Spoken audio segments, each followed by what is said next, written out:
नमस्कार, मैं हूं अंकुर। आप देख रहे हैं सत्यनिधि का न्यूज बुलेटिन।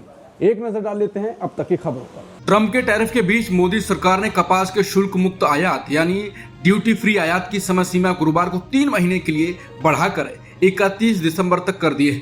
यह कदम अमेरिका के 50% उच्च शुल्क के बाद लिया गया है। इससे पहले 18 अगस्त को वित्त मंत्रालय ने 19 अगस्त से 30 सितंबर तक कपास आयात पर शुल्क छूट की अनुमति दी थी। इस फैसले पर दिल्ली के पूर्व मुख्यमंत्री अरविंद केजरीवाल ने आलोचना की है। उन्होंने कहा कि पिछले दिनों मोदी जी ने ट्रंप के दबाव में यह फैसला लिया है कि अमेरिका से जो कपास भारत आता है, अभी तक उसमें 11% ड्यूटी लगती थी, लेकिन अब ये 11% ड्यूटी हटा दी गई है और अब अमेरिका से आने वाली कपास पर कोई ड्यूटी नहीं लगाई जाएगी। ये देश के किसानों के साथ बहुत बड़ा धोखा है। अब जो अमेरिका से कपास आएगी वो भारत के किसानों की कपास से सस्ती होगी, तो भारत के किसान कहाँ जाएंगे और किसानों का कपास कौन खरीदेगा। अरविंद केजरीवाल ने कहा कि अमेरिका ने 50% टैरिफ भारत पर लगाया है, हमें भी कपास पर 11% से 50% टैरिफ कर देना चाहिए। दूसरों ने यही किया। ट्रंप ने 50% टैरिफ लगाया तो हमें 100% टैरिफ लगा देना चाहिए था। क्या हम कमजोर देश हैं? केजरीवाल ने कहा कि मोदी सरकार ने किसानों के साथ बहुत बड़ा धोखा किया है। भारत सरकार ने हाल ही में कपास पर लगने वाली इंपोर्ट फीस को हटाने का महत्वपूर्ण फैसला किया। उसका अमेरिका के कृषि विभाग ने स्वागत किया है। इस फैसले से भारत और अमेरिका के बीच व्यापार संबंधों को बढ़ावा मिलने की उम्मीद है, लेकिन इसका भारतीय कपास किसानों पर गहरा प्रभाव पड़ सकता है। कपास उत्पादक किसानों में इसे लेकर चिंता देखी जा रही है। अमेरिका के कृषि विभाग ने इस कदम को दोनों देशों के लिए लाभकारी बताते हुए कहा कि इससे अमेरिकी कपास उत्पादकों को भारतीय बाजार में नई संभावनाएं मिलेंगी। ये निर्णय भारत यूएस ट्रेड डील पर बातचीत के दौरान आया है। अमेरिका लंबे समय से भारत से अपने कृषि उत्पादों के लिए बाजार पहुंच की मांग कर रहा है। अमेरिका के राष्ट्रपति ट्रंप अक्सर अपने पर्सनल फोन से दुनिया के नेताओं को कॉल करते हैं। ये आदत उन्होंने अपने बिजनेस के दिनों से अपनाई थी। व्हाइट हाउस में सुरक्षा कारणों से उन्हें फोन में विशेष फीचर्स लगाने पड़े। ट्रंप ने अपने नंबर कुछ प्रमुख नेताओं को दिए, जिनमें प्रधानमंत्री मोदी, फ्रांस के राष्ट्रपति और सऊदी के प्रिंस शामिल हैं। इसका मतलब है कि ये नेता सीधे ट्रंप से बात कर सकते हैं, लेकिन सुरक्षा विशेषज्ञों ने ट्रंप को कुछ फोन नंबर बदलने के लिए भी कहा, क्योंकि अब 100 से ज्यादा लोगों के पास उनके नंबर हैं और ट्रंप कभी कभी किसी अज्ञात नंबर से आने वाली कॉल भी उठाते हैं। इस वजह से अगर ट्रंप ने पीएम मोदी को नए नंबर से कॉल किया तो मोदी कैसे जानेंगे कौन कॉल कर रहा है, जब तक दोनों ने नए नंबर एक्सचेंज ना किए हों। यही कारण हो सकता है कि जर्मन अखबार की रिपोर्ट के मुताबिक पीएम मोदी ने हाल ही में ट्रंप की 4 कॉल्स नहीं उठाई। जापानी अखबार ने भी इसी तरह की रिपोर्ट दी कि मोदी ने कॉल्स नहीं उठाई, जिससे ट्रंप काफी फ्रस्ट्रेट हुए। वॉशिंगटन के अधिकारी इस बात की पुष्टि या इनकार नहीं कर रहे कि कॉल्स हुई या नहीं हुई। एक और वजह यह भी हो सकती है कि मोदी और उनकी टीम अब ट्रंप को लूज कैनन यानी ऐसे व्यक्ति के रूप में देख रहे हैं जो जल्दी जल्दी बातें बना देता है या एग्जरेट कर देता है। ट्रंप अक्सर बिना सोचे समझे बोल देते हैं। पीएम मोदी 31 अगस्त को चीन के तियानजिन शहर में चीनी राष्ट्रपति शी जिनपिंग से द्विपक्षीय बैठक करेंगे। ये मुलाकात शंघाई सहयोग संगठन शिखर सम्मेलन के दौरान होगी। 2 दिन का ये सम्मेलन 31 अगस्त से 1 सितंबर तक चलेगा। इसमें दुनिया के 20 से ज्यादा देशों के नेता शामिल होंगे। इस मंच पर रूस के राष्ट्रपति व्लादिमीर पुतिन भी मौजूद रहेंगे। अमेरिका के मिनियापोलिस शहर में कैथोलिक स्कूल में बुधवार को आतंकी हमला हुआ। शुरुआती जांच के बाद एफबीआई ने गोलीबारी को आतंकी वारदात से जोड़ते हुए कहा है कि हमले के पीछे घरेलू आतंकवाद और धार्मिक नफरत है। स्कूल में बुधवार को गोलीबारी से हड़कंप मच गया था। प्रार्थना के दौरान चर्च की खिड़कियों से अंदर बैठे बच्चों पर गोलियां बरसाई गई थी। हमले में 2 बच्चों की मौत हुई, जबकि 17 से ज्यादा लोग घायल हुए थे। बाद में हमलावर ने खुद भी गोली मारकर आत्महत्या कर ली थी। शूटर की बंदूकों पर न्यूक इंडिया और माशाअल्लाह लिखा था। शूटर की बंदूक की मैगजीन पर ट्रंप को लेकर भी शब्द लिखे गए थे। इसमें लिखा गया था कि ट्रंप को मार डालो, इसके साथ ही इजराइल का पतन होना चाहिए जैसे मैसेज भी लिखे थे। न्यूक इंडिया का अर्थ है इंडिया पर न्यूक्लियर अटैक करो। अमेरिका की हाउस फॉरेन अफेयर्स कमेटी के डेमोक्रेट सांसदों ने राष्ट्रपति ट्रंप के फैसले की आलोचना की है। सांसदों ने कहा कि भारत पर टैरिफ लगाना अमेरिका भारत रिश्तों को नुकसान पहुंचाएगा। डेमोक्रेट्स के मुताबिक ट्रंप का यह कदम यूक्रेन युद्ध से जुड़ा नहीं है। उन्होंने सवाल उठाया कि चीन और दूसरे देश जो रूस से ज्यादा तेल खरीद रहे हैं उन पर कार्रवाई क्यों नहीं की गई। डेमोक्रेट सांसदों का आरोप है कि ट्रंप सिर्फ भारत को निशाना बना रहे हैं, जिससे अमेरिकियों को भी नुकसान होगा और दोनों देशों के रिश्ते बिगड़ेंगे। एएनआई की रिपोर्ट के मुताबिक ट्रंप के टैरिफ मामले पर यूएस नेशनल इकोनॉमिक काउंसिल के निदेशक केविन हेसेट ने बड़ा बयान दिया है। उन्होंने कहा कि भारत अपने बाजार अमेरिकी उत्पादों के लिए खोलने में अड़ियल रवैया अपना रहा है। ये रिश्ता जटिल है। इसका एक हिस्सा रूस पर दबाव डालने से जुड़ा है ताकि यूक्रेन संघर्ष में शांति समझौता हो सके। उन्होंने कहा कि भारत के साथ ट्रेड टॉक एक मैराथन की तरह है, इसमें उतार चढ़ाव आते रहेंगे। हेसेट ने संकेत दिया कि अगर भारत अपने रुख पर कायम रहा तो राष्ट्रपति ट्रंप और सख्त कदम उठा सकते हैं।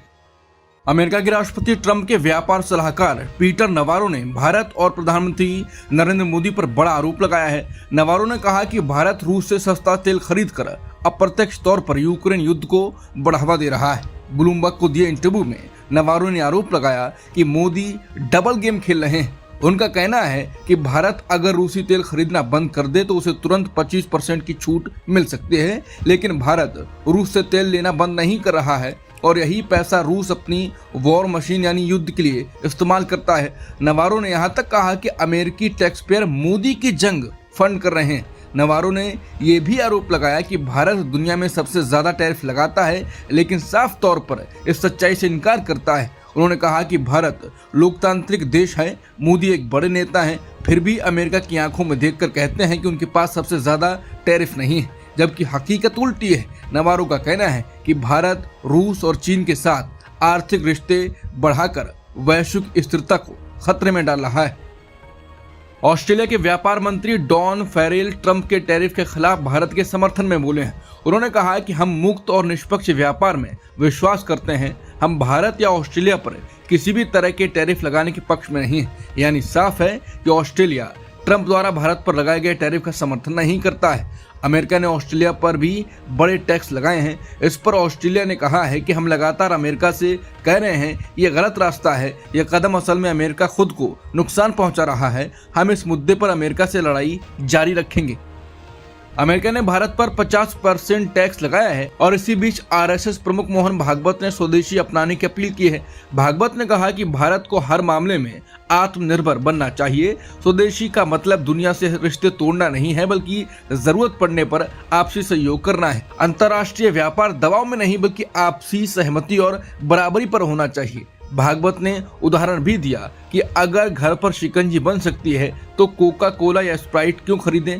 पेरिस घूमो लेकिन कुंभलगढ़ भी जरूर जाओ। कार्यक्रम में 50 से ज्यादा विदेशी राजनयिक मौजूद थे, जिनमें अमेरिकी दूतावास के अधिकारी भी शामिल थे।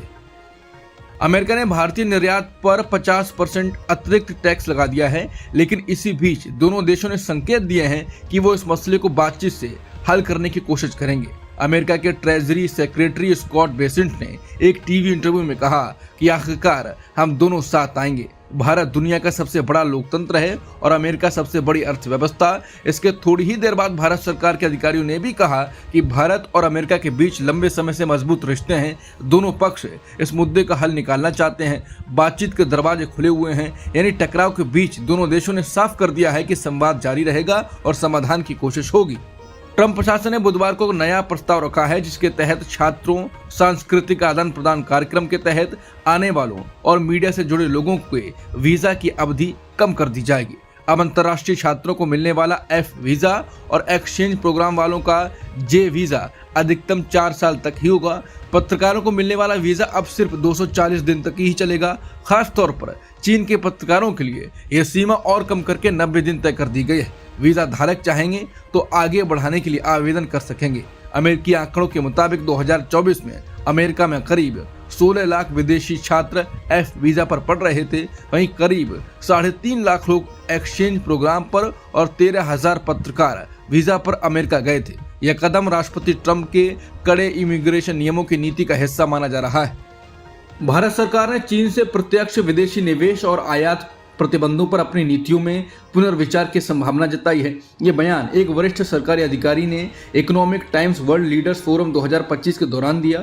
यह कदम दोनों देशों के बीच संबंधों में सुधार के संकेत देता है, जो हाल के वर्षों में सीमा विवादों के कारण तनावपूर्ण रहे हैं। अधिकारी ने कहा कि अगर जरूरी हुआ तो हम प्रेस नोट 3 पर पुनर्विचार कर सकते हैं। सभी विकल्प खुले हैं। प्रेस नोट 3 अप्रैल 2020 में लागू किया गया था, जिसमें भारत के साथ साझा सीमा वाले देशों से आने वाले FDI के लिए पूर्व सरकारी मंजूरी अनिवार्य बनाता है। ये नीति मुख्य रूप से चीन को टारगेट करते हुए शुरू की गई थी ताकि भारतीय कंपनियों के मौका परस्त टेकओवर को रोका जा सके। नीति आयोग ने हाल ही में सुझाव दिया है कि 24% तक के एफडीआई के लिए पूर्व मंजूरी की शर्त को हटाया जा सकता है, जिससे निवेश प्रक्रिया को सरल किया जा सके। यह प्रस्ताव भारत को ग्लोबल सप्लाई चेन को अधिक एकीकृत करने और निर्यात को बढ़ावा देने के लिए है।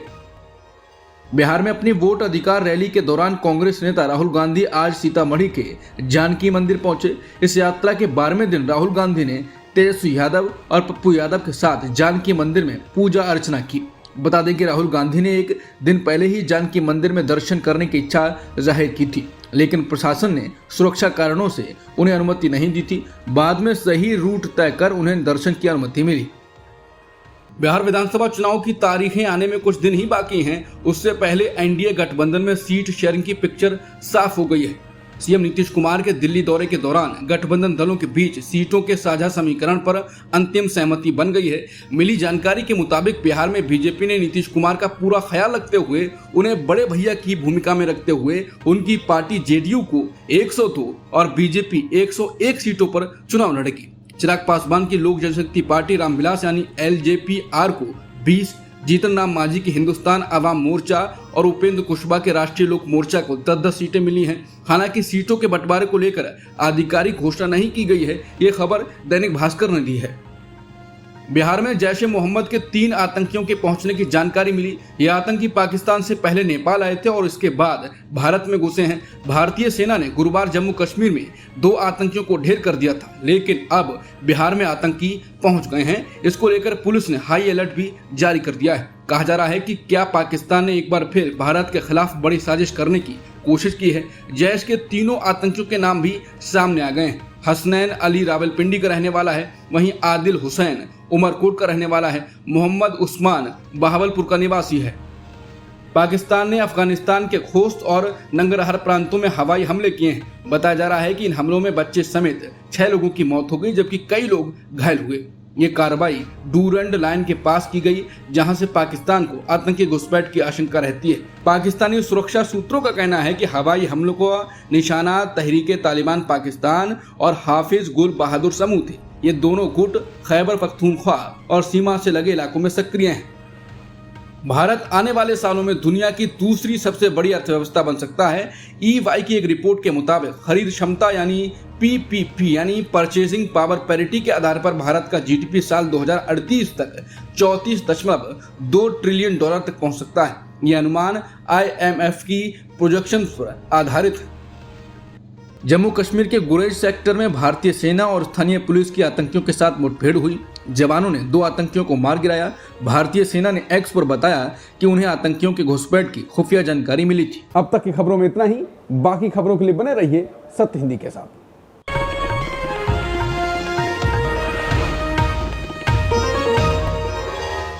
Copyright disclaimer under Section 107 of the Copyright Act 1976. Allowance is made for fair use for purposes such as criticism, comment, news reporting, scholarship, and research. Fair use is a use permitted by copyright statute that might otherwise be infringing.